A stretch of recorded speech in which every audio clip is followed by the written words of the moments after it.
मुकं करोति वाचालं पंगु लंघयते गिरिं जत्कृपा तुम वंदे परमानंद माधव। जितेबाला माधवंकर कृपा हम, जितेबाला यूनिवर्स कृपा हम, जितेबाला अनंत कोटि प्रभु भगवान नारायण कृपा हम, ताहले पंगु लंघयते गिरि बा पंगु भी गिरी लंघी पारे बा पहाड़ भी चढ़ी पारे। से मुक भी कथा कहवा आरंभ करदे। आमर गीतार अच्छी आज से चैप्टर आम पढ़ा आसी जोसेफ मर्फींकर कौन पंगु मध्य चली पारिले। जोसेफ मर्फींकर जो अधा करी आज संपूर्ण पढ़ीदबा। पंगु मध्य चली पारिले है 104 पृष्ठ है 104 चैप्टर है 5 पृष्ठ है 6 चैप्टर है 6 आउ पृष्ठ है 104। पंगु मध्य चली पारिले। डॉक्टर किम्बे जांग विषय आमे आगरू एही माध्यम रे कहि सारिछु। से एही संपूर्ण विधि को निज चिकित्सीय व्यवसाय परे बहुत व्यवहार कले। तांकर गोटे पांडुलिपि रे से किपरि जणे पंगु महिला को सुस्थ करथिले ताहा वर्णना करा जाई अछि एही चैप्टर रे। किम्बे को जड़े पंगु वृद्ध महिला चिकित्सा डकागला।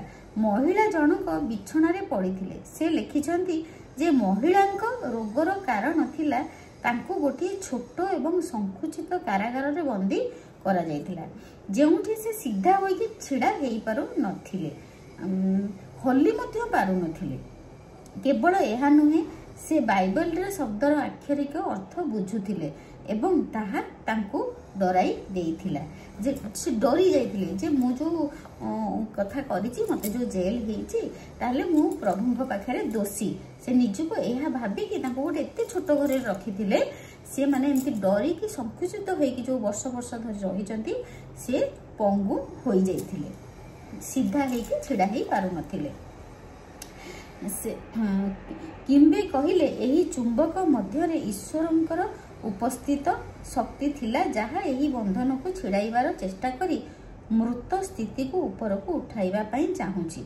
तापरे किम्बे कहिले जे केवल एहा नुहे से बाइबल रो शब्दर आक्षरिक अर्थ बुझुथिले, जे से बाइबल रो शब्द से बुझुथिले जे मु जो ए भूल करिछि सेति पई मु छिड़ा हेइ पारुनी। डर गोटे भय तांको भितरे रहिथिला। जेतेबेले से अन्य काहारी को बाइबल रो किछि अंशर स्पष्टीकरण पचारती उत्तर रे तांको नीरवता मिले। तापरे तांको जीवन रूपक रुटीर भोक हुए, रुटीरे भोक हुए।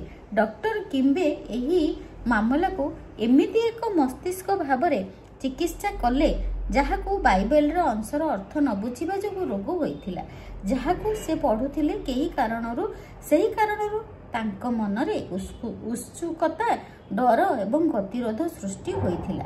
एहा तांक शरीर रे भारी एवं क्लांतिपूर्ण अनुभव रूपरे देखादेला, जहार अंतिम परिणाम हैला पंगुता। एते भयभीत से हो जाइथिले जहा फल से पंगु हो जाइथिले। एही प्रसंग रे किम्बे तांकु पचारिले बाइबल रो एही कवितार अर्थ कौन। मु तुम सह अल्प समय पई अछि, तापरे मु सेठाकु चली जीवी। जी मते पठाइछंती तुमे मते खोजिबो एवं मते पाइबनी, एवं मु जेउठार अछि सेठाकु तुमे आसी पारिबनी। सी जणे फादर थिले, सी तांको सी कहउछंती मते भगवान ही ईश्वर ही आपनको आपनको पाखु पठाइछंती, आ तापरे आपण जदी मते किछि कहिबेनी तारे मु एठु पळेइबी आ आपण मते आ पाइबेनी। से उत्तर देले जे एहार अर्थ होछि जीसु स्वर्ग को गले। कौन जीसु कौन स्वर्ग को पळेइले?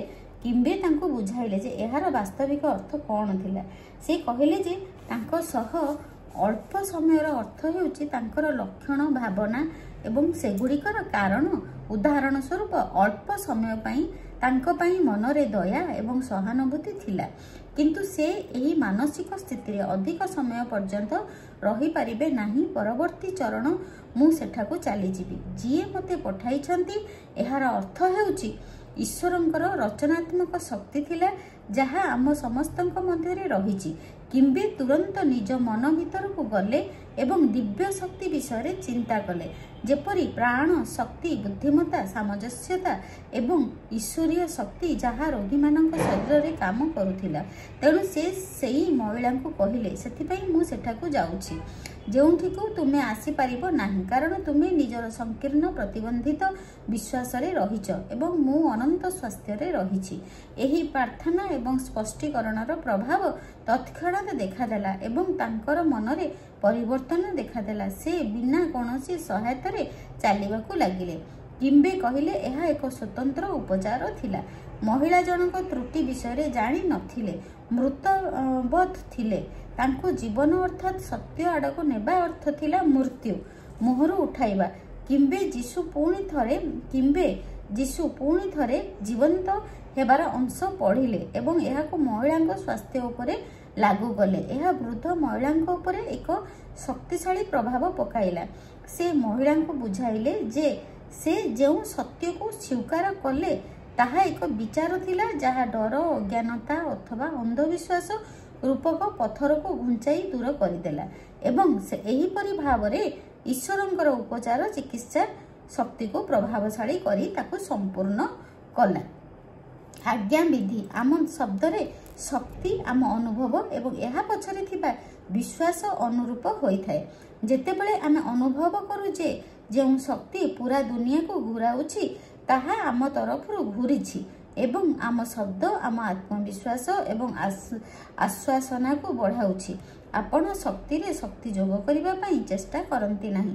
ତେଣୁ ଏଥିରେ କୌଣସି ମାନସିକ ପ୍ରୟାସ, ଚାପ, ବଳ କିମ୍ବା ମାନସିକ ମଲ୍ଲଯୁଦ୍ଧ ରହିବା ଉଚିତ ନୁହେଁ।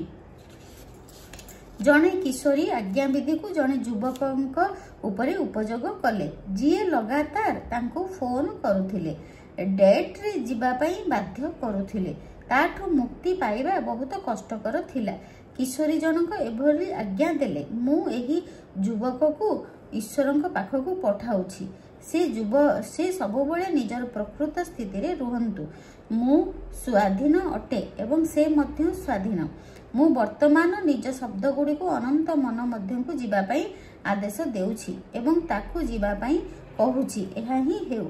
ତାପରେ କିଶୋରୀ ଜଣକ ସେହି ଯୁବକକୁ କେବେ ବି ଦେଖିବାକୁ ପାଇଲେ ନାହିଁ। ସେ କହିଲେ, ସତେ ଯେମିତି ସେ ମାଟିରେ ମିଶିଗଲେ। ଆପଣ କୌଣସି ଜିନିଷକୁ ଆଦେଶ ଦେବେ, ସେ ଆପଣଙ୍କ ଭିତରେ ସ୍ଥିତ ହୋଇଯିବ ଏବଂ ଉଜ୍ଜଳ କିରଣ ଆପଣଙ୍କ ରାସ୍ତାକୁ ପ୍ରଶସ୍ତ କରିବ। ନିଜର ବୈଜ୍ଞାନିକ ସତ୍ୟତା ସହିତ ପରିବେଷଣ କରାନ୍ତୁ। ମାନସିକ ଇଞ୍ଜିନିୟର ହୁଅନ୍ତୁ ଏବଂ ଏକ ବୈଭବପୂର୍ଣ୍ଣ ଏବଂ ବିଶାଳ ଜୀବନର ନିର୍ମାଣ ପାଇଁ ଆଗରୁ ବ୍ୟବହାର କରାଯାଇଥିବା ଏବଂ ପ୍ରମାଣିତ ହୋଇଥିବା କୌଶଳଗୁଡ଼ିକ ପ୍ରୟୋଗ କରନ୍ତୁ। ଆପଣ ଇଚ୍ଛା ହିଁ ଆପଣଙ୍କର ପ୍ରାର୍ଥନା ଅଟେ। ନିଜ ଇଚ୍ଛା ପୂର୍ଣ୍ଣ ହେବାର ଛବିକୁ ଦେଖନ୍ତୁ ଏବଂ ଏହାର ବାସ୍ତବିକତାକୁ ଅନୁଭବ କରନ୍ତୁ ଏବଂ ଆପଣ ପ୍ରାର୍ଥନା ପୂର୍ଣ୍ଣ ହୋଇଥିବାର ଆନନ୍ଦ ଅନୁଭବ ହେବ। ଜିନିଷଗୁଡ଼ିକ ପାଇବାର ଇଚ୍ଛା କରିବା ମନୋଚିକିତ୍ସକର ସବୁଠାରୁ ସରଳ ଏବଂ ନିଶ୍ଚିତ ଉପାୟ ଅଟେ। ଆପଣ ନିଜ ମନ ଭିତରେ ଷ୍ଟୁଡିଓରେ ଛପି ରହିଥିବା ଚିନ୍ତାଧାରାଗୁଡ଼ିକ ସାହାଯ୍ୟରେ ଉତ୍ତମ ସ୍ୱାସ୍ଥ୍ୟ, ସଫଳତା ଏବଂ ସୁଖ ପାଇପାରିବେ। ବୈଜ୍ଞାନିକ ବିଧିର ପ୍ରୟୋଗ କରନ୍ତୁ ଯେପର୍ଯ୍ୟନ୍ତ ଆପଣ ବ୍ୟକ୍ତିଗତ ଭାବରେ ପ୍ରମାଣ ନ କରିଛନ୍ତି ଯେ ଆପଣଙ୍କ ଚେତନ ମନର ଚିନ୍ତାଧାରାକୁ ଆପଣଙ୍କ ଅବଚେତନ ମସ୍ତିଷ୍କ ଅନନ୍ତ ବୁଦ୍ଧିମତ୍ତାଠାରୁ ସବୁବେଳେ ସିଧାସଳଖ ଉତ୍ତର ଆସେ। ଗୋଟିଏ ମାନସିକ ଛବି ହଜାର ଶବ୍ଦ ସହ ସମାନ। ଆପଣଙ୍କ ଅବଚେତନ ମନ ଯେକୌଣସି ଛବିକୁ ସ୍ୱୀକାର କରିବ ଯାହା ଉପରେ ମନରେ ବିଶ୍ୱାସ ରହିଛି। ମନେ ରଖନ୍ତୁ, ଗୋଟିଏ କୃତଜ୍ଞ ହୃଦୟ ସବୁବେଳେ ବିଶ୍ୱର ସମୃଦ୍ଧିର ନିକଟବର୍ତ୍ତୀ ହୋଇଥାଏ। ଆପଣ ଯଦି ଗୋଟିଏ ଥର ଥ୍ୟାଙ୍କ ୟୁ କରିବେ, କୃତଜ୍ଞ ହେବେ ସବୁ ଗୋଟିଏ ଜିନିଷ ପାଇଁ, ଗୋଟିଏ ପାଇଁ, ତାହେଲେ ସେଇଟା ବହୁତ ବଡ଼ ହୋଇକି ଆପଣଙ୍କ ପାଖକୁ ଆସିବ। ଈଶ୍ୱରଙ୍କ ପ୍ରେମ ଏବଂ ମହିମା ବିଷୟରେ ଚିନ୍ତା କରି ସାମଞ୍ଜସ୍ୟତା, ସ୍ୱାସ୍ଥ୍ୟ ଏବଂ ଶାନ୍ତିର ଇଲେକ୍ଟ୍ରୋନିକ୍ ତରଙ୍ଗ ଉତ୍ପନ୍ନ କରନ୍ତୁ। ଆପଣ ଯାହାକୁ ଆଜ୍ଞା ଦେବେ ଏବଂ ତାହା ସତ ବୋଲି ଭାବିବେ, ତାହା ନିଶ୍ଚୟ ହେବ। ସାମଞ୍ଜସ୍ୟ, ସ୍ୱାସ୍ଥ୍ୟ, ଶାନ୍ତି ଏବଂ ପ୍ରଚୁରତା प्रचुरता आदेश दियंती। आज बहुत छोट विषयटा पढ़िली। आज चैप्टर 6टा सरीला। तापरे आमे पुणी पढ़िबा chapter 7। Thank you, God bless you. एथर मन बुझी पारिले चैप्टरटा जे आपण गोटे निर्धारित गोटे इच्छा को आपण मनस्थ करिवे। तापरे आपण यूनिवर्स को खुला हृदय जणेबे। तापरे ताहार छवि को आपण देखिबे, माने गोटे कल्पना रे इमेजिनेशन करिवे, कल्पना रे देखिबे, इमेजिनेशन रे देखिबे। ताहाले यूनिवर्स आपणकर से डिजायर को से इच्छा को पूर्ण करिवे। Thank you so much. God bless you, God bless you, God bless you.